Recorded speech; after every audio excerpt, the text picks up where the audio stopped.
നമസ്കാരം. ഇന്ന് ചെയ്യാൻ പോകുന്നത് എന്ന് വെച്ച് കഴിഞ്ഞാൽ നമ്മൾ കുറച്ച് സോഷ്യൽ മീഡിയ ആയിട്ടുള്ള അൺപോപ്പുലർ പ്ലസ് പോപ്പുലർ ഒപ്പീനിയൻസ് നമ്മൾ റിയാക്ട് ചെയ്യുകയാണ്. അതെ, നമ്മൾ അൺപോപ്പുലർ ഒപ്പീനിയൻ കുറച്ച് ഗ്രൂപ്പുകളിൽ നിന്ന് കുറച്ച് ആൾക്കാരുടെ ഒപ്പീനിയൻസ് കളക്ട് ചെയ്ത് അത് റിയാക്ട് ചെയ്യുക. അതിൽ നമ്മുടെ അഭിപ്രായം പറയാം. അതെ അതെ. So let's get started. ഒന്നെന്ന് പറയുന്നത് മാജിക് ലാമ്പ് എന്ന പടത്തിലെയാണ്. മാജിക് ലാമ്പ് കൂടെ അറിയാലോ? തീർച്ചയായും. താങ്കൾ ഉണ്ടായിരിക്കും. മാജിക് ലാമ്പ് എന്ന സിനിമയ്ക്കകത്ത് ജയറാം 3 റോളിൽ അഴിഞ്ഞാടി ബ്യൂട്ടിഫുൾ മൂവി. 3 റോളിൽ അഴിഞ്ഞാടി പടമാണ് മാജിക് ലാമ്പ് എന്നുള്ളത്. ഒരു കാലത്തെ റിപ്പീറ്റ് വാല്യൂവിന് അയ്യരുകൾ കടത്തിയിരുന്ന ഒരു പടമാണ്. സോ അതിനകത്ത് കോച്ചിന്റെ റോള് ചെയ്തൊരു ക്യാരക്ടർ ഉണ്ട്. ആ ക്യാരക്ടറാണ് അതിനകത്ത് ഏറ്റവും ബെസ്റ്റ് എന്ന ഒരു അഭിപ്രായം വന്നിട്ടുണ്ട്. എനിക്ക് ചന്ദ്രസേനാണ് ഇഷ്ടം. ഒരു ഉദയകൃഷ്ണ ചിത്രമാണത്. അതാർക്കും അറിയാവോ? അങ്ങനെ പടമാണത്. എനിക്ക് ഈ കോച്ചിന്റെ റോളും സ്ലാങ്ങും ഒക്കെ ഭയങ്കര ഇഷ്ടം. അല്ല, എനിക്ക് മറ്റേ ഇഷ്ടം രാജസേനൻ. മീശക്ക് പിടിച്ചല്ല, അടിപൊളി നാടൻ തല്ലുകാരൻ. ജയറാമിന്റെ സ്ഥിരം കാണുന്ന ഒരു പരിപാടി മാറ്റി പിടിച്ചൊരു ക്യാരക്ടറായിരുന്നു ഈ കോച്ചിന്റെ റോള്. സ്ലാങ്ങും കാര്യങ്ങളും ഒരു അച്ചായൻ സെറ്റപ്പ് പിടിച്ച സാധനമാണ്. പക്ഷെ അത് തന്നെയായിരുന്നു അതിനകത്ത് ബെസ്റ്റ്. അത് എനിക്ക് തോന്നിയിട്ടില്ല എന്ന് പറയാൻ. പക്ഷെ ആക്ച്വലി എനിക്ക് പടം ഇഷ്ടമാണ്. ഈ റോൾ എനിക്ക് ഇങ്ങനെ സംസാരിക്കുന്നില്ലേ? ഓക്കെ, അപ്പൊ അതിന് 2 അഭിപ്രായം വന്നു. അപ്പൊ അതിനകത്ത് നിങ്ങളുടെ അഭിപ്രായം വേണമെങ്കിൽ കമന്റ് ചെയ്യാം. ആക്ച്വലി പടം പരാജയമാണ്. പക്ഷെ അന്യായ എക്സ്പീരിയൻസ് ആയിരുന്നു. ചെറുപ്പകാരങ്ങൾ കാര്യം വെച്ചാൽ നമുക്ക് ചിരിക്കാൻ എനിക്ക് ആ പടം ഭയങ്കര ഇഷ്ടമാണ്. എനിക്കിഷ്ടമാണ്. കാര്യം വെച്ചാൽ ചിരിക്കാൻ നല്ല രീതിയിലുണ്ട്. സോ അടുത്തൊരു ഒപ്പീനിയനിലേക്ക്. മറ്റൊരെണ്ണം വന്നു വെച്ച് കഴിഞ്ഞാൽ ജിമ്മെന്ന് കേൾക്കുമ്പോൾ ആദ്യം മനസ്സിലേക്ക് ഓടി എത്തുന്ന മുഖം ഈ മുതലിന്റെയാണ്. ആ മുതലിനെ ഞാൻ കൊടുത്തേക്കാം ഫോട്ടോ. എനിക്ക് പക്ഷെ അത് അല്ലു അർജുനാണ്. തീർച്ചയായിട്ടും എനിക്ക് ഈ മുതലിന്റെ മുഖം അല്ല ഓർമ്മ വരുന്നത്. നിങ്ങൾക്ക് ആരുടെ മുഖമാണ് ജിമ്മെന്ന് കേൾക്കുമ്പോൾ ആദ്യം നിങ്ങളുടെ മനസ്സിലേക്ക് ഓടി? എനിക്കൊരു അല്ല, ഈ മുതലിനെ എനിക്ക് ആക്ച്വലി ഓർമ്മ വരും. അത് വേറെ കാര്യം. എനിക്ക് ജിമ്മെന്ന് വരുമ്പോ സൂര്യായിരിക്കും. അല്ല, ഒരു വേദിയിൽ അനിയൻ പറഞ്ഞിട്ടുണ്ട് എല്ലാ ജിമ്മിലും ചേട്ടന്റെ ഫോട്ടോ ഉണ്ടെന്ന്. കേരളത്തിൽ എനിക്ക് തോന്നുന്നു ജിമ്മ് കുറച്ചും കൂടെ പോപ്പുലർ ആക്കിയതും ഫിറ്റ്നസ് ഒക്കെ കുറച്ച് പോപ്പുലർ ആക്കിയതും അല്ലു അർജുൻ തന്നെയാണ്. ഹീറോ എന്ന പടത്തിൽ ഈ അർണോൾഡിന്റെ പടം ഓർമ്മ വരുന്നു എന്ന് ഉദ്ദേശിക്കുന്നത് ഏകദേശം എല്ലാ ജിമ്മിലും ഈ ഒരു ഫോട്ടോ അതുകൊണ്ടാണ് ഞാൻ പറഞ്ഞത്. എനിക്ക് പേഴ്സണലി എന്റെ ഇത് ചൈൽഡ്ഹുഡിൽ നിന്ന് എനിക്ക് മനസ്സിലാകാതെ ആദ്യം ജിമ്മിന്റെ ഈ സാധനം വന്ന് ഫേസ് വന്ന് കയറിയത്. അത് പുള്ളിക്കാരന്റെ കാര്യം എന്ന് വെച്ചാല് അല്ലു അർജുനെ അറിഞ്ഞ ശേഷമാണ് പുള്ളിക്കാരൻ അർണോൾഡ് ആരെന്ന് അറിഞ്ഞത്. അതുകൊണ്ടായിരിക്കും അങ്ങനെയും. ഓക്കെ, അപ്പൊ എനിക്ക് ഞാൻ ഇദ്ദേഹത്തെ എനിക്ക് താല്പര്യമുണ്ട്. ഞാൻ ജിമ്മിൽ നോക്കുമ്പോൾ എനിക്ക് ഓർമ്മ വരാറില്ല. ഒരാഴ്ച പോയാലും ഓർമ്മ.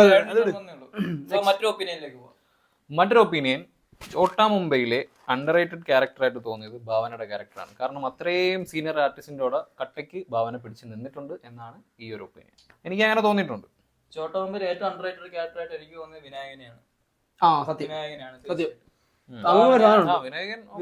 കാരണം ബാക്കി എല്ലാരും കലാമണിയെ പോഴ്ത്തുന്നു, ലാലേട്ടനെ പോഴ്ത്തുന്നു, ഇതെന്തിന് മറ്റേ പ്രാകുന്ന അമ്മച്ചി വരെ എല്ലാരും കുറെ പോഴ്ത്തി ഞാൻ കണ്ടിട്ടുണ്ട്.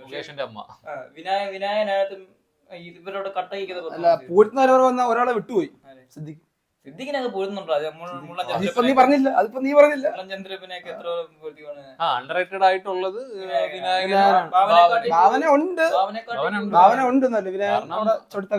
ഭാവന. വിനായകൻ എന്ന് പറയുന്നത് ആ ഒരു ടൈമിൽ അത്യാവശ്യം നല്ല പടങ്ങളൊക്കെ ചെയ്തെങ്കിലും ഭാവന എന്ന് പറയുമ്പോഴത്തേക്കും തുടക്കക്കാരിയായിട്ട് വന്നില്ലേ. തീർച്ചയായും അതിൽ അംഗീകരിക്കുന്നു.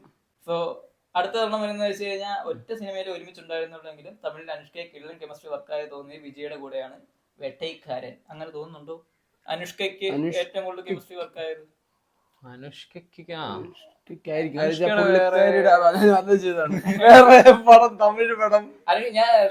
അനുഷ്കയ്ക്ക് ഒറ്റയ്ക്ക് നിൽക്കുന്ന നല്ലത്.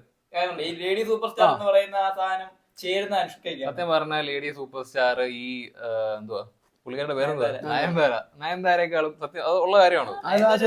ആ ജക്കമ്മ മറ്റേ സാധനം ഉണ്ടല്ലോ അരുന്ധതി. എന്തൊരു സ്വാഗം അറിയാം. അതുപോലത്തെ ഒരു പടം നയൻതാരക്ക് ഒരു 10 ജന്മം എടുത്ത. ഞാൻ ഇതുവരെ നയൻതാര ലേഡി സൂപ്പർ സ്റ്റാർ എന്ന് പറഞ്ഞിട്ടുള്ള ആ ഒരു ടാഗ് ഉണ്ടല്ലോ, ആ ടാഗിൽ ഞാൻ കണ്ടിട്ടില്ല. പക്ഷെ ഈ ഒരു സാധനം അരുന്ധതി വെല്ലുവിളിയാണ് നയൻതാര കുറെ ശ്രമിച്ചു. പക്ഷെ അതൊന്നും ബോക്സ് ഓഫീസ് വർക്ക് ആയില്ല. പക്ഷെ ബോക്സ് ഓഫീസ് വർക്ക് ആവുന്നതല്ല, നമുക്ക് ആ വന്ന് സ്ക്രീനിൽ നമുക്കൊന്നും കണക്ട് ആണോ പക്ഷെ അത് പറ്റിയില്ല. അത് ശരിയാണ്, ഞാൻ അംഗീകരിക്കും. അതിലും പിന്നെ ബാഹുബലി 2-ല് ആ ഒരു ഗാംഭീര്യം അത് പ്രഭാസിന്റെ കൂടെ അതൊക്കെ അതാണ് സ്ക്രീൻ പ്രസൻസ്. അല്ല അവരുടെ ഒരു കെമിസ്ട്രി ഉണ്ട്, വേറെ കാര്യം. സോ അതുകൊണ്ട് പേഴ്സണൽ ഒപ്പീനിയൻ പറയുകയാണെന്നുണ്ടെങ്കിൽ അനുഷ്ക മറ്റൊരാളുടെ കൂടെ നിൽക്കുന്നതിനെക്കാട്ടും നല്ല അനുഷ്ക ഒറ്റയ്ക്ക് എന്നൊരു റോള് ചെയ്യുമ്പോൾ സെപ്പറേറ്റ് കാണുന്നതാണ് ഭംഗി എന്ന് തോന്നിയിട്ടുണ്ട്. പക്ഷേ ഇടയ്ക്ക് വെച്ച് പുള്ളിക്കാരി ഇടിഞ്ഞു പോയി, അതായത് വിഷയമാണ്. ഈ പറഞ്ഞ ഒറ്റ റോൾ ചെയ്ത് കുറച്ച് അത് ഈ സൈസ് ഹീറോ എന്ന് പറഞ്ഞൊരു പടത്തിന് ശേഷമാണ് പറ്റിപ്പോയി. അത് വണ്ണം കൂട്ടിയിട്ട് കുറയ്ക്കാൻ പുള്ളിക്കാരോട് പറ്റിയില്ല. അത് അവരുടെ ഹെൽത്തി പ്രൊഫഷണലായിരിക്കും. വിഷമമുണ്ട്. അടുത്ത ഒപ്പീനിയൻ തമിഴ് ഇൻഡസ്ട്രിയിൽ തന്നെ ഇത് ഏതാന്ന് പറഞ്ഞിട്ടില്ലായിരുന്നു, പറഞ്ഞായിരുന്നല്ലോ. അപ്പൊ നെക്സ്റ്റ് തമിഴ് ഇൻഡസ്ട്രിയിലെ വോൾസം ആൽബം എടുത്തു കഴിഞ്ഞാൽ അതിൽ മുൻപന്തിയിൽ ഇരിക്കുന്ന ആൽബം ഇതൊക്കെ ആയിരിക്കും. അതെ, ഇതൊക്കെ ആയിരിക്കും മുൻപന്തിയിൽ നിൽക്കുന്നത്. അതായത് അന്യൻ, അഴകിയ തമിഴ്മകൻ, പയ്യ, ഈ വാരണമായിരം ഒരുപാട് രീതിയിൽ പുകഴ്ത്തുന്നുണ്ട്. വാരണമായിരം അത്യാവശ്യം നല്ല രീതിയിൽ നല്ലതാണ്. പക്ഷെ എനിക്ക് വാരണമായിരം ഓവർ റേറ്റഡ് ആയിട്ട് നല്ല ഇതിലെ ആൾക്കാണ്. പക്ഷെ എനിക്ക് പുകഴ്ത്തി എനിക്ക് ഓവർ റേറ്റഡ് ആണോ എന്ന് വെച്ചാൽ ഇപ്പോഴത്തെ പിള്ളേരുടെ ഇടയ്ക്കും വാരണമായിരം ഒരുപാട് പുകഴ്ത്തപ്പെടുന്നുണ്ട്. അത് ആക്ച്വലി അത് ആ ബിജിഎമ്മിലാണ് വാരണമായിരത്തിന്റെ ഒരു ഇത് മോശമാണെന്നല്ല, മോശമെന്ന് ഒരിക്കലും പറയുന്നില്ല. ഈ പറഞ്ഞ ബാക്കിയുള്ള പടങ്ങൾ അറിയിക്കുന്ന അത്രയും കിട്ടുന്നില്ല ഈ സാധനം കാരണം. ഇതിന്റെ കൂടെ തന്നെ ഈ അഴകിയ തമിഴ് മകൻ പാട്ട് എനിക്ക് പക്ഷെ അത് അത്രയ്ക്ക് അല്ല അങ്ങനെ നോക്കുമ്പോൾ എനിക്ക് പറയാനുണ്ട്, എനിക്ക് കുറച്ച് അണ്ടർറേറ്റഡ് ആണ്. അല്ല അങ്ങനെ പറയാമെങ്കിൽ എനിക്ക് പയ്യാണ് എനിക്ക് കൂടുതൽ എനിക്ക് റേറ്റ് ചെയ്യാനാണെന്ന് പറഞ്ഞാൽ ഫസ്റ്റ് റേറ്റ് ചെയ്യുന്ന പയ്യാണ്. ഒന്നാം സ്ഥാനം പയ്യക്ക് കൊടുക്കും, രണ്ടാം സ്ഥാനം അതിന് കൊടുക്കില്ല. രണ്ടാം സ്ഥാനം ഞാൻ അഴകിയ തമിഴ് മകനിലെ മറ്റേ പാട്ട് മറ്റേ കർപ്പൂരക്കഞ്ഞി ഇപ്പൊ കേട്ടാലും അതിന് ഒരു ഫ്രഷ്നെസ് ഉണ്ടല്ലേ. വളയപ്പെട്ടി തമിഴ് ഒന്ന് പയ്യ, 2 അഴകിയ തമിഴ് മകൻ, 3 വാരണമായിരം, 4 അയൻ, ലാസ്റ്റ് അന്യം പോത്തോളൂ. പക്ഷെ അന്യം കൊള്ളൂലെന്നല്ല പറയുന്നത്. ഇതെല്ലാം ബെസ്റ്റ് ആണ്. ഇതിനകത്തിപ്പോ അഴകിയ മാറ്റി നിർത്തിയ ബാക്കിയെല്ലാം ഹാരിസാണ്. അയ്യോ ഹാരിസ് അല്ല പയ്യ ഇവനാണ്. പിന്നെ അങ്ങനെ പയ്യ ഇവനാണ്.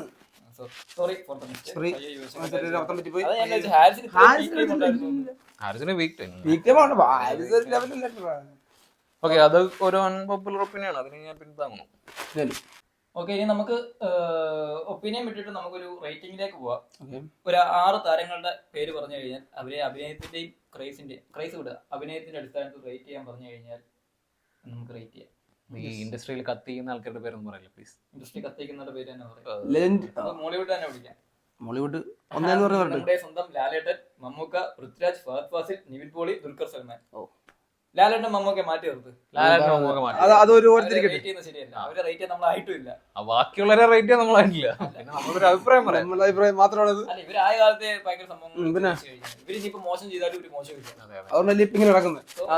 പൃഥ്വിരാജ്, ഫഹദ് ഫാസിൽ, നിവിൻ പോളി, ദുൽഖർ സൽമാൻ, ഈ പറഞ്ഞാണ് 4 പേര്. അപ്പം പൃഥ്വിരാജ് തുടങ്ങാം. ദുൽഖർ സൽമാനെ ഞാൻ എത്ര പേരുണ്ട്? അഭിനയത്തിന്റെ കാര്യത്തിൽ ദുൽഖർ സൽമാനെ എന്റെ പേഴ്സണൽ ഒപ്പീനിയൻ 4ാം സ്ഥാനത്താണ്. പിന്നെ ആരാണ്? പൃഥ്വിരാജ്, ഫഹദ് ഫാസിൽ, നിവിൻ പോളി.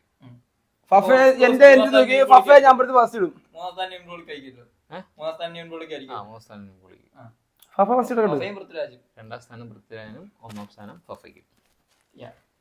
ഓൾമോസ്റ്റ് എനിക്ക് നിവിന്റെയും ദുൽഖറിന്റെ കാര്യത്തിൽ മാത്രമേ ഡൗട്ട് ഉള്ളൂ. അല്ല, ഞാൻ അങ്ങനെ രാജേട്ടൻ ഞാൻ പറഞ്ഞു പുള്ളിക്കാരുടെ നടനെന്നുപരി ഒരു ഡയറക്ടർ എന്നൊക്കെയാണ് ഞാൻ ആഗ്രഹിക്കുന്നത്. നിവിനായാലും ദുൽഖർ ആയാലും അത് പറയണ്ടേ, ചില റോളുകൾ ഇവർക്ക് രണ്ടുപേർക്ക് ലിമിറ്റേഷൻസ് ഉണ്ട്. സോ അതുകൊണ്ട് ഞാൻ ഇവർ രണ്ടുപേരെയും 4ാം സ്ഥാനത്ത് ഇട്ടിട്ട് 3ാം സ്ഥാനം ഞാൻ ഒഴിച്ചിടുകയാണ്. സോ 1ാം സ്ഥാനത്ത് ഫഹദ് ഫാസിലും 2ാം സ്ഥാനത്ത് പൃഥ്വിരാജ്. 2ാം സ്ഥാനത്ത് കൊടുത്തെന്ന് വെച്ച് കഴിഞ്ഞാൽ പൃഥ്വിരാജിന് കോമഡി റോൾ ചെയ്യുമ്പോൾ കുറെ ലിമിറ്റേഷൻസ് വരുന്നുണ്ട്. പുള്ളിക്കാരി കുറച്ച് കൊമേഴ്ഷ്യൽ മോഡ്. പിന്നെ ഞാൻ പറഞ്ഞില്ല, 1ാം സ്ഥാനത്ത് ഞാൻ ഫഹദ് ഫാസിന് ഈ 4 പേരെ ഉള്ളതായിട്ട് ഫഹദ് ഫാസിനെ വെക്കുന്ന കേട്ടോ. കുറെ ടൈപ്പ് കാസ്റ്റ് ചെയ്യപ്പെടുന്നുണ്ട്. ആദ്യമൊക്കെ രസം ഉണ്ടായിരുന്നു, പക്ഷെ ഇപ്പൊ കുറെ ഓവർ ആവുന്നുണ്ട്. സോ ഒരുമാതിരി സൈക്കോ റോളുകൾ ഏറ്റെടുത്ത്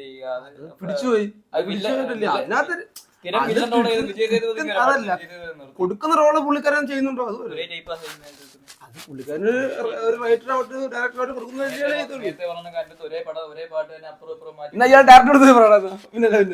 ഓക്കെ, അടുത്തൊരു അൺപോപ്പുലർ ഒപ്പീനിയൻ. അതൊരു ഒപ്പീനിയൻ ആണ്. അത് അപ്പാർട്ട് ഫ്രം മൂവി റിലേറ്റഡ് സാധനമല്ല. അതെന്താന്ന് വെച്ച് കഴിഞ്ഞാല് ഒരു കടി കിട്ടിയാൽ തീരാവുന്നതേ ഉള്ളൂ പല മൃഗസ്നേഹികളുടെയും മൃഗസ്നേഹം എന്ന് തോന്നിയിട്ടുണ്ട്. എനിക്ക് അങ്ങനെ തോന്നിയിട്ടില്ല. കാരണം ഞാൻ പറയും ഞങ്ങളുടെ കൂട്ടത്തിൽ ഒരുത്തൻ ഭയങ്കര മൃഗസ്നേഹിയാണ്. ആ കാരണം തന്നെ എനിക്ക് പറയാനുള്ളത്. ഈ ഒരു കടി കിട്ടിയാൽ തീരാവുന്നേ ഉള്ളൂ മൃഗസ്നേഹികൾ, പല മൃഗസ്നേഹികൾ. എന്നാൽ ആ മൃഗത്തിന്റെ സ്നേഹം കൊണ്ട് തന്നെ പുള്ളിക്കാരൻ ചവറായി കിടന്നിട്ടുണ്ട്. ആ മൃഗം, അതായത് ഈ നായ എന്ന് പറയുന്ന മൃഗം തന്നെ ഇവന് ഉരുട്ടിയിട്ട് ഒരു ആക്സിഡന്റ് സംഭവിച്ച് പല്ലും മുഖവും എല്ലാം ഉരഞ്ഞ് തലയിലിട്ട് സ്റ്റിച്ചുമായിട്ട് ആശുപത്രി കിടന്നിട്ടുണ്ട്. അപ്പോഴും കട്ടിലിൽ കിടന്നുകൊണ്ട് പറയുന്നത് എന്റെ പട്ടിക്ക് ചോറ് കൊടുക്കണേന്നാണ്. സോ അതൊരു അൺപോപ്പുലർ ഒപ്പീനിയൻ എന്ന് പറയുന്നത് എനിക്ക് അതിനോട് താല്പര്യമില്ല. ഏതെങ്കിലും ഒരു പട്ടി എന്തെങ്കിലും കാണിച്ചു എന്ന് വെച്ചാൽ നമുക്ക് എല്ലാ പട്ടികളെയും മറക്കാൻ പറ്റില്ല. അപ്പൊ ഒരു മനുഷ്യനെ ദ്രോഹിക്കുന്ന ബാക്കി എല്ലാ മനുഷ്യന്മാരെ നമുക്ക് കുറ്റം പറയാൻ പറ്റും. സോ അതുകൊണ്ട് അങ്ങനെ ആ ഒരു ഒപ്പീനിയൻ ഞാൻ തീർച്ചയായിട്ടും 100% എതിർക്കുന്നു. ഓക്കെ, നീയോ? ഇതിനകത്ത് ഒന്നും എനിക്ക് പറയാനില്ല. ഒരു ഔട്ട് ഓഫ് ദ ബോക്സ് സാധനം പറഞ്ഞുകൊണ്ട് തന്നെ ഞാനൊരു ഔട്ട് ഓഫ് ദ ബോക്സ് സാധനം പറഞ്ഞ് വൈൻഡപ്പ് ചെയ്യാന്നാണ് തോന്നുന്നത്. അപ്പൊ വൈൻഡപ്പ് ചെയ്യുന്നില്ല. അപ്പോ ഔട്ട് ഓഫ് ദ ബോക്സ് അതായത് സുപ്രീം കോടതിയുടെ വിധിയാണ്. അവിഹിതത്തിൽ ജനിച്ച കുട്ടിയുടെ നിയമപരമായ പിതൃത്വം ഭർത്താവിന്, അതായത് വിവാഹബന്ധത്തിൽ നിൽക്കെ പരപുരുഷ ബന്ധം നിലനിർത്തുന്ന സ്ത്രീക്ക് ജനിക്കുന്ന കുട്ടിയുടെ പിതൃത്വം നിയമപരമായുള്ള ഭർത്താവിനായിരിക്കുമെന്ന് സുപ്രീം കോടതി. നല്ല അടിപൊളി ഞാൻ ഒരു കാര്യം അതായത് ഉത്തമാ കല്യാണം കഴിച്ചൊരു ഭാര്യയും ഭർത്താവും ഭാര്യയിൽ പരപുരുഷ ബന്ധത്തിൽ ഉണ്ടാവുന്ന കുട്ടിയുടെ അച്ഛൻ അത് നിന്റെ ഇത് താങ്കൾക്ക് തന്നെ ഉള്ളതാണ് എന്നാണോ പറയുന്നത്? അതിപ്പം ഈ പരപുരുഷ ബന്ധം നയിച്ചു കൊണ്ടുപോണ പുരുഷന്മാർക്കൊരു നല്ല വാർത്തയാണ്. അല്ല പൊളിറ്റിക്സ് അല്ലേ ഇത്